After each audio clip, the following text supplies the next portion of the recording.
everyone, we're back and we are ready to read another chapter in Super Fudge. We are on chapter 10 called Santa Who. My father signed up for 10 Chinese cooking lessons. He bought a wok, which is a big round pot, and 4 cookbooks. Most nights he would sit in front of the fire reading. When you finish writing your book, maybe you can open a Chinese restaurant, I suggested. I don't want to open a restaurant, Dad said, thumbing through the A to Z of Chinese cookery. I just mentioned that because Jimmy Fargo's father used to be an actor and now he's a painter. So I thought maybe you were going from advertising to writing to maybe cooking. No, Dad answered. Cooking will be a hobby for me, not a profession. Oh, I said, then I added, I like to know what's going on and sometimes you forget to tell me. Nothing's going on, Dad said. He flipped through a couple of pages, then turned to Mom. What do you think about making this for tomorrow night? Stir-fried chicken with green onions, mushrooms, water chestnuts, and a touch of ginger. Sounds good to me, Mom said. Cocoa and animal crackers sound good to me, Fudge said. He'd been very quiet tonight, stretched out on the floor with a pad of paper and a fat green crayon. Anyone else for cocoa and animal crackers? Mama asked, getting out of her favorite chair and yawning.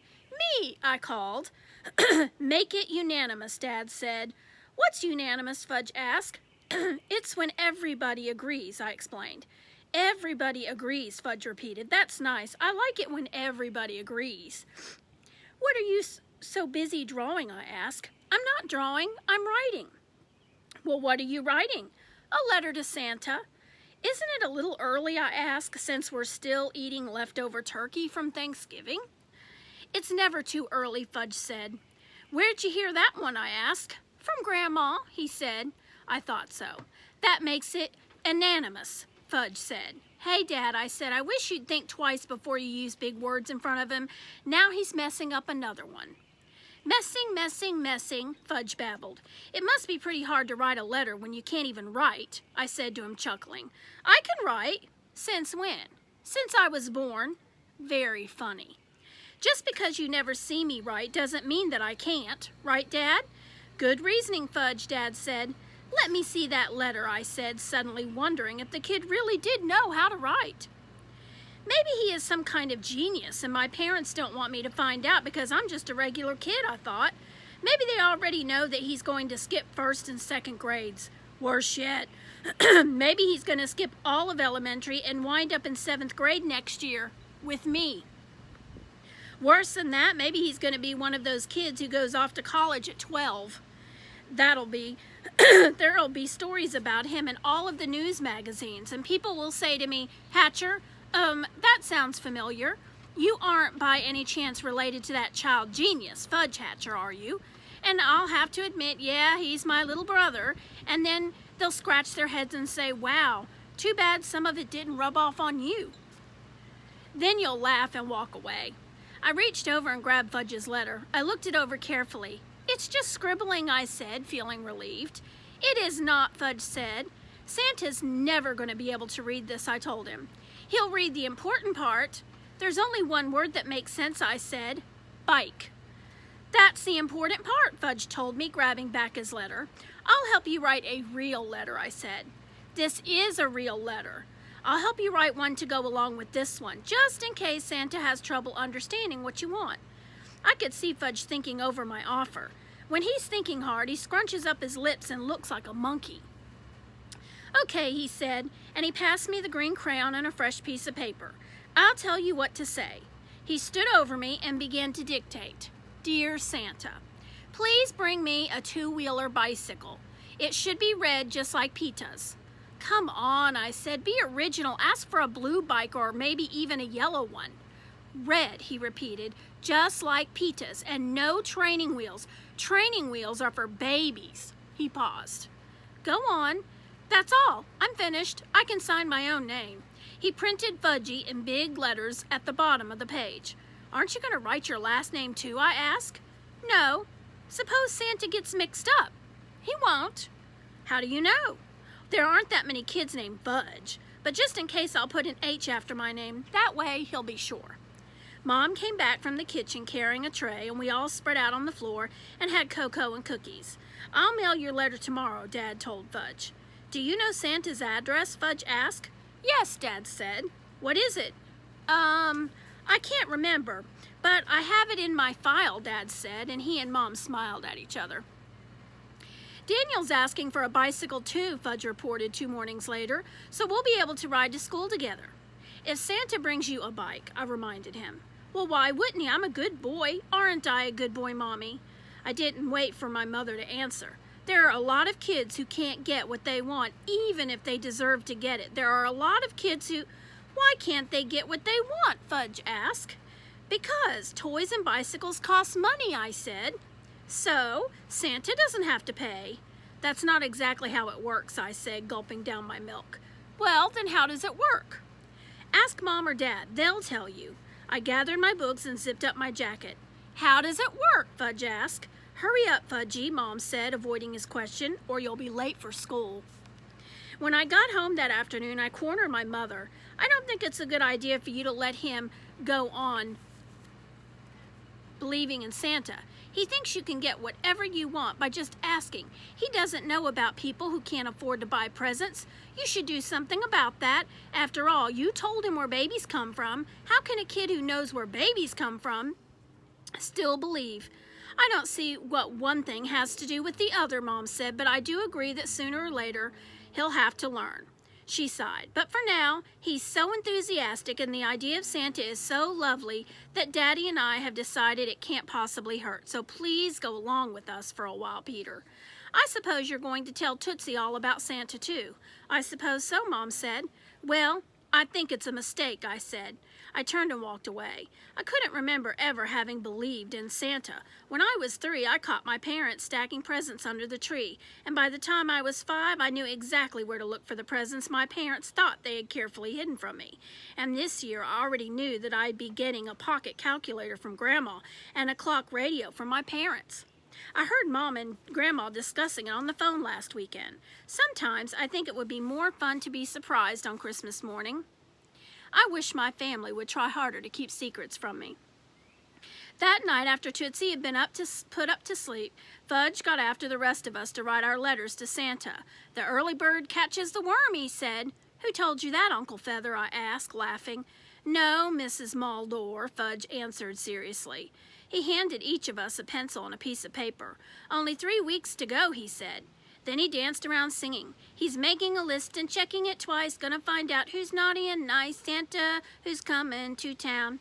Santa who? I asked. Santa Claus. He laughed, clapping his hands. Get it? It's a joke. I say Santa who, then you say Santa who, then I say Santa Claus. Get it? Yeah, sure, I get it. Isn't that a good joke? Yeah, great.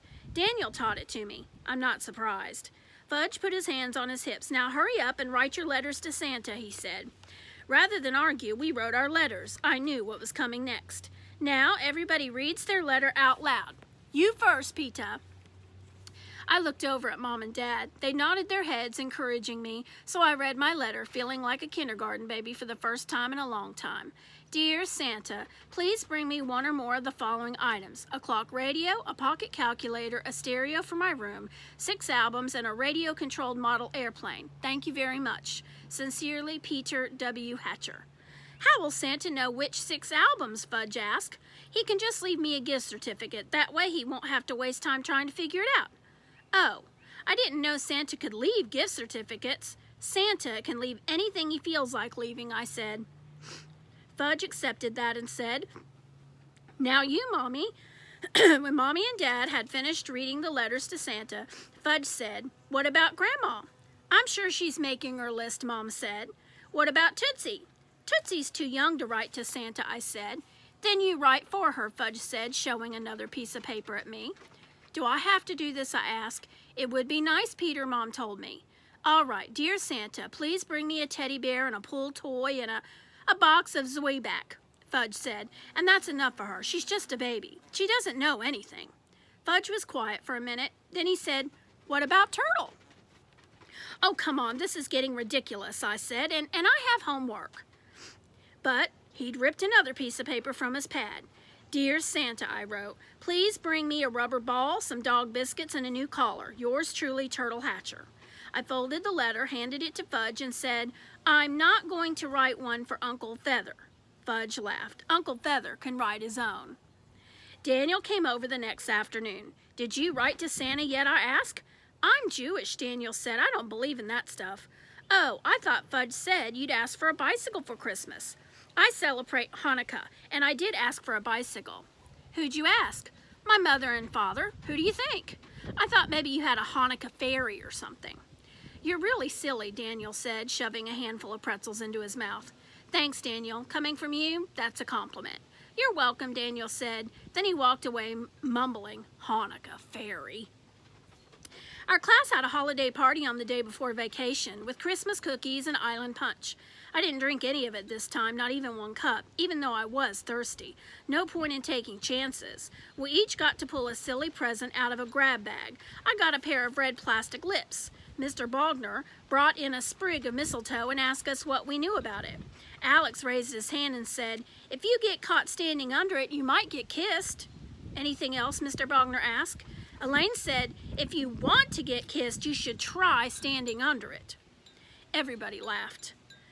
"Anything else that isn't related to kissing?" Mr. Bogner asked. No one answered. "Well then, I think you should know that mistletoe is a plant which grows as a parasite on the trunks of trees. Birds eat the shiny white fruits called berries, but these berries are poisonous to man. Early European peoples used mistletoe as a ceremonial plant. That probably explains why we tend to use it at Christmas time." While he was talking, he walked to the back of the room and hung the sprig of mistletoe near the coat closet. Later, when the bell rang and I ran to get my coat, I found myself standing next to Joanne under the mistletoe. We looked at each other, then she leaned over and kissed my face, way back near my ear. As soon as she did, she turned bright red, and for a minute I thought she was going to cry, but she didn't. So then I gave her a kiss in the same spot. Only she moved her head at the last moment, and I wound up with a mouthful of her hair. On Christmas morning, Fudge woke the rest of us before 6 o'clock. "I got it, I got it, I got it," he shrieked. "A big red bicycle without training wheels. Thank you, thank you, thank you, Santa, wherever you are." We all ran downstairs to open our presents. Turtle got everything on his list, and so did Tootsie, but she preferred the wrapping paper and ribbons to anything else. Besides my calculator and clock radio, I also got a surprise. A gift certificate for 2 albums. At 7:30, Mom whipped up a batch of pancakes. At 10 o'clock, Dad fell asleep on the living room sofa, and Mom conked out, right on the floor. That night, Fudge came to my room. I was sitting up in bed, reading the instruction manual that came with my clock radio. "Will you teach me to ride my bicycle?" he asked. "Sure," I told him, "as soon as the snow melts. Daniel says he's going to learn to ride on the grass." "That's crazy. If you fall off your bike in the street, you can get hurt," Fudge said. "So you'll get a few scraped knees." "Scraped knees bleed, don't they?" "Sometimes," I said. "I don't like to bleed." "Don't worry. Did you get scraped knees when you were learning to ride?" "A couple of times," I said. "You don't fall that much, believe me." "I believe you." He climbed up on my bed and lay back against the pillow. "Santa didn't bring you everything you wanted, did he?" "I didn't expect him to. I would have got you a stereo, but I didn't have that much money." "I didn't expect a stereo. I was just kidding around." "Me too," Fudge said. "What do you mean?" I asked. "All that Santa stuff." I put down my instruction manual and looked at him. "What do you mean, all that Santa stuff?" "I know there's no Santa," he said. "Since when do you know?" "Since always." "You don't believe in Santa?" I asked. He laughed. "No, not ever." "Then why?" "Because Mommy and Daddy think I believe in him, so I pretend." "You pretend? You mean that all those letters and all that?" He smiled at me. "Aren't I a great pretender?" "Yeah," I said. "You're the best." All right. The next chapter is chapter 11, called Catastrophe. Do you know what a catastrophe is? It's something that's really bad, something bad that happens. So we'll find out tomorrow. Bye.